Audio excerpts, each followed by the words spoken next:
Hello friends, வணக்கம். Welcome to Chitra's cooking. Cold அதிகமானதுனால தொண்டை குரல் மட்டும் கொஞ்சம் உங்களுக்கு வித்தியாசமாக தெரியுங்க. இன்றைக்கி நம்ம பார்க்கக்கூடியது கேக் ரெசிபி பார்க்க போகிறோம். இதில் வந்து முட்டை சேர்க்கல, நம்ம மைதா ஓவன் இல்லாமல் கேக் ரெசிபி அவ்வளோ சாஃப்டாகவும் நல்ல டேஸ்டியாகவும் எப்படி செய்யலாம் அப்படின்றத இந்த வீடியோவில் நம்ம பார்க்க போகிறோங்க. இதில் வந்து நான் தேன் சேர்த்து செய்திருக்கேன். டேஸ்ட் வந்து அவ்வளோ நல்லாயிருக்கு. இனிப்பும் வந்து பார்த்திங்க அப்படின்னா நல்லா ஆவரேஜாக இருக்குங்க. இது ரவையில் இந்த கேக் ரெசிபி நான் செய்திருக்கேன். எப்படி செய்யலாம் அப்படின்றத இன்றைக்கி செய்முறை பார்க்கலாம். இப்போ சின்ன ஒரு கப்பில் ஒரு கப் அளவுக்கு ரவை எடுத்துருக்கிறேன். அதே கப்பில் பால் ஊற்றி ரவையை வந்து நல்லா ஊற வச்சுக்கணுங்க. ஒரு 15 நிமிஷம் ஊறிச்சின்னா போதும், நல்லா ஊறி வந்துடும். அதுக்குள்ளே நம்ம மற்றதெல்லாம் ரெடி பண்ணி வச்சுக்கலாம். நீங்கள் மெஷரிங் கப்பு தான் நான் எல்லாமே செய்திருப்பேன். அந்த மெஷரிங் கப் அளவில் நீங்கள் செஞ்சீங்க அப்படின்னா இந்த கேக் வந்து அவ்வளோ பிரமாதமாக வருங்க. இப்போ நல்லா கெட்டியான தயிர், புளிக்கக்கூடாது. அந்த தயிர் வந்து இந்த ஸ்பூனால் 2 ஸ்பூன் அளவுக்கு எடுத்துக்கோங்க. இப்போ சர்க்கரை 1/4 கப்பில் கொஞ்சமாக அளவு சேர்த்துருக்கேங்க. இப்போ தயிரும் சர்க்கரையும் நல்லா கலந்து விட்டுடலாம்.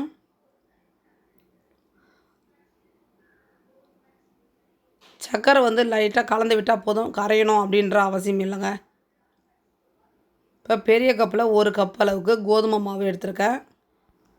இப்போ பேக்கிங் பவுடர், பேக்கிங் சோடா, ஆப்பச்சோளம்னு சொல்லுவோம் இல்லைங்களா, சமையலுக்கெல்லாம் யூஸ் பண்ணக்கூடியது, அந்த சோடா சேர்த்துட்டு கொஞ்சமான அளவு உப்பு சேர்த்துக்குங்க. சேர்த்துட்டு ரீஃபைண்ட் ஆயில் வந்து ஒரு 1/4 கப் அளவுக்கு நம்ம சேர்த்துக்கணும்.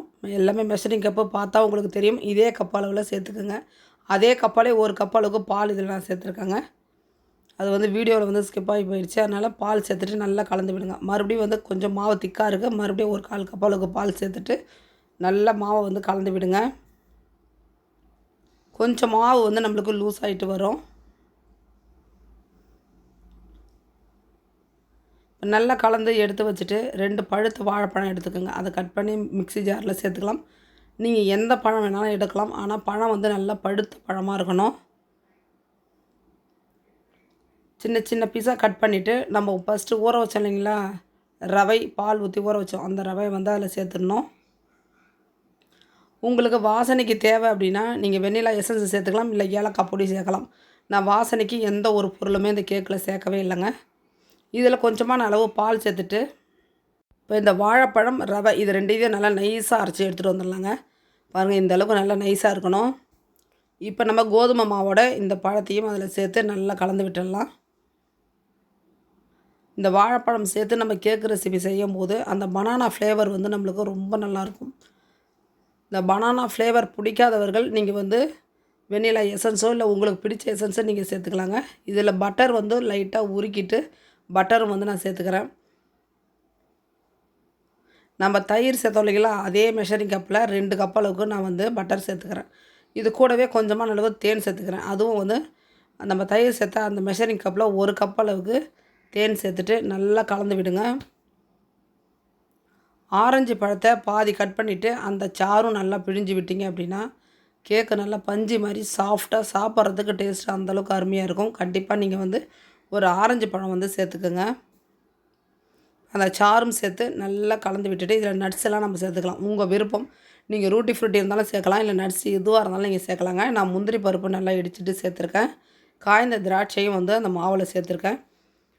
பாதாம் பருப்பு ஒரு 5 பருப்பு எடுத்து நல்லா இடிச்சிட்டு நல்லா பொடி பண்ணி அதில் சேர்த்துருக்கேங்க. சேர்த்துட்டு நல்லா கலந்து விடுங்க. இது எல்லாமே கேக்கு நம்மளுக்கு பேக்கிங் ஆகி வந்ததுக்கு பிறகு சாப்பிடும்போது அவ்வளோ டேஸ்ட்டாக இருக்கும். இப்போ இந்த பொருள் எல்லாமே சேர்த்து நல்லா கலந்து விட்டுட்டு 1 ஹவர் மாவை நல்லாவே ஊற வச்சுடுங்க.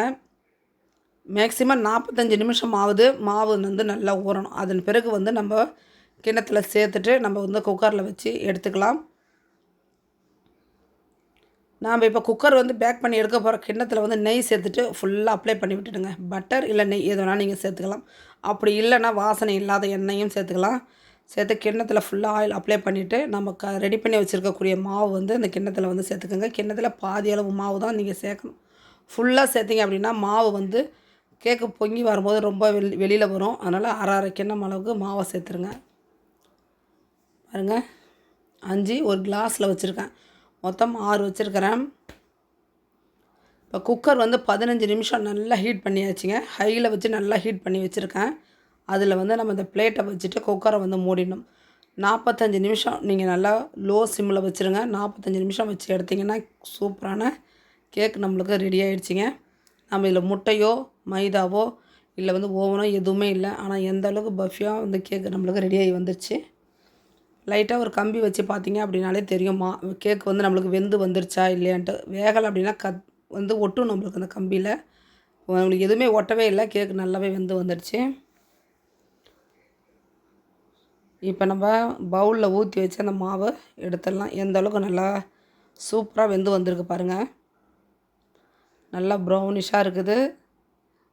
நம்ம பட்டர், எண்ணெய் இதெல்லாம் சேர்த்ததுனால கேக் வந்து அவ்வளோ சாஃப்டாக சாப்பிட்றதுக்கு சூப்பராக இருக்குங்க. வீட்டிலே செய்யக்கூடியது ரொம்ப ரொம்ப ஹெல்த்து. இதில் எந்த வித கலரும் நம்ம வந்து சேர்க்கலை. ஸ்வீட்டுக்கு நம்ம எந்த ஒரு கெமிக்கலும் இதில் சேர்க்கலை. அதனால் வீட்டில் செய்யக்கூடிய இந்த பன்னுலாம் வந்து ரொம்ப ரொம்ப ரொம்ப ஹெல்த்து. உங்கள் வீட்டில் இருக்கக்கூடிய குழந்தைகளுக்கு செய்து கொடுங்க. ரொம்ப ஹெல்த்துங்க. செய்கிறது ரொம்ப ஈஸி. குக்கர் இருந்ததுனாலே போதும். நம்ம வீட்டில் இருக்கக்கூடிய சின்ன ஒரு கிண்ணங்கள்லேயே நம்ம இந்த மாதிரி கேக் ரெசிபிலாம் செய்யலாம். ஒன் டைம் நீங்கள் செய்து பாருங்கள், திரும்பவும் செய்வீங்க. அந்தளவுக்கு டேஸ்டியாக இருக்குங்க கேக் ரெசிபி. கண்டிப்பாக வந்து ஹனி சேர்த்துக்குங்க. சர்க்கரைக்கு பதிலாக ஹனி நிறையா சேர்த்து செஞ்சீங்க அப்படின்னா உடம்புக்கும் ஹெல்த்து, சாப்பிட்ற டேஸ்ட்டு வந்து அவ்வளோ வித்தியாசமாக இருக்கும், அவ்வளோ நல்லாயிருக்கும். இன்றைக்கி நம்ம சூப்பரான ஒரு கேக் ரெசிபி பார்த்துட்டோங்க. ரவையை வச்சு நீங்களும் வீட்டில் ட்ரை பண்ணி பார்த்துட்டு எப்படி வந்துச்சு அப்படின்றத கமெண்ட்டில் சொல்லுங்கள். இன்றைக்கி குரல் வந்து கொஞ்சம் மோசமாகவே தான் இருக்குது. எவ்வளோ நாளைக்கு எப்படி இருக்கும் அப்படின்றது தெரியல, பார்க்கலாம். அப்படி சீக்கிரமே அதுக்கான ட்ரீட்மெண்ட்டை எடுத்துக்கிட்டு தாங்க இருக்கேன், பார்த்துடலாம். பாருங்கள் கேக்கு எந்த அளவுக்கு சாஃப்டாக அவ்வளோ நல்லா இருக்குது பாருங்கள். நல்லா பஞ்சு மாதிரி. வீட்டில் வந்து சாப்பிட்டுட்டு எல்லாருமே ரொம்ப நல்லா இருக்குன்னு சொல்லியிருந்தாங்க. பார்க்குறதுக்கும் அவ்வளோ அழகாக இருந்தது. பர்ஃபெக்டாக நம்மளுக்கு கேக்கு வந்து ரெடியாகி வந்துடுச்சு. இதில் வந்து நம்ம மாவை ரெடி பண்ணிவிட்டு கண்டிப்பாக ஒரு 1/2 ஹவராவது நீங்கள் ஊற வச்சுட்டு கேக் ரெசிபி பவுலில் ஊற்றி நீங்கள் வந்து ஸ்டவ்வில் வைங்க. உடனே வச்சிங்க அப்படின்னா இந்த அளவுக்கு சாஃப்ட்னஸ் வந்து வருமானம் கண்டிப்பாக வராது. இந்த வீடியோ உங்களுக்கு பிடிச்சிருந்ததுன்னா ஒரு லைக் பண்ணிட்டு சப்ஸ்கிரைப் பண்ணுங்கள். தேங்க்யூ.